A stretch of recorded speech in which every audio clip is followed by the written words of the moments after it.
Hi everybody, welcome to the education series on behalf of Equestrian Queensland. My name's Elizabeth Owens. I'm an equine nutritionist and agricultural scientist, and there was a number of questions that were put to the membership, and the most popular one for me to answer today was, how can you tell if your horse is deficient in a nutrient? Which is a good question, and the same actually also applies if how you can tell if we're deficient in a nutrient or other animals. One of the first things you need to remember is that horses are not blessed with nutritional wisdom. Contrary to the slightly Cinderella view that horses will, if they're deficient in something, will go seek it out. It's not the case. This is an animal that will happily eat itself to death if you leave a bag of oats open. So bear that in mind next time you think, oh, my horse was licking a tree, or he was licking my hand, he must be looking for something.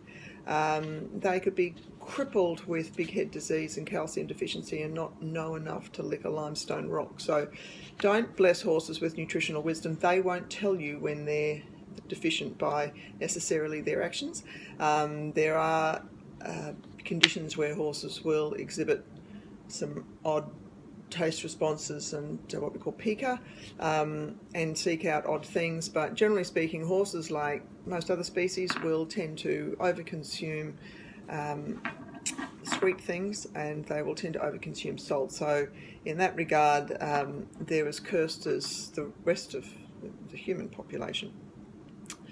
One of the best ways to work out what your horse's diet may or may not be deficient in is an online diet evaluation tool such as Feed Excel, which is an excellent one and has a huge database of Australian feedstuffs.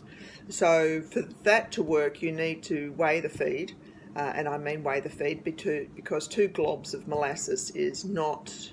The glob is not an international unit of measurement, so you will have to actually weigh it and know how much is in a glob. And you need to be also honest about how often your horses work. So one of the critical factors in this is matching the feed requirements to the demands of exercise. So if you're actually only riding it every Pancake Tuesday, don't put down that the horse is in full work, because you're going to get a very different diet to the one that's appropriate for the horse. One of the key things to look at is for diet imbalance is that ingredient which is of highest inclusion, which should be the pasture or the hay. If the horse is lacking something in its diet, it's most likely going to come from those things. Similarly, if there's something that's causing a problem in the horse's diet, most likely going to come from those. So they're the ingredients that you really have to be careful about and look most closely at in terms of their composition, which is actually the hardest thing to do, because getting a good proximate analysis on hay and pasture is not a tool that's readily available to all of us. A deficiency in horses is actually quite unlikely, particularly in the sort of horses that we all deal with. If we are as invested in our horses' welfare as we are in order to join Equestrian Australia, we've probably got some pretty spoiled horses on our hands.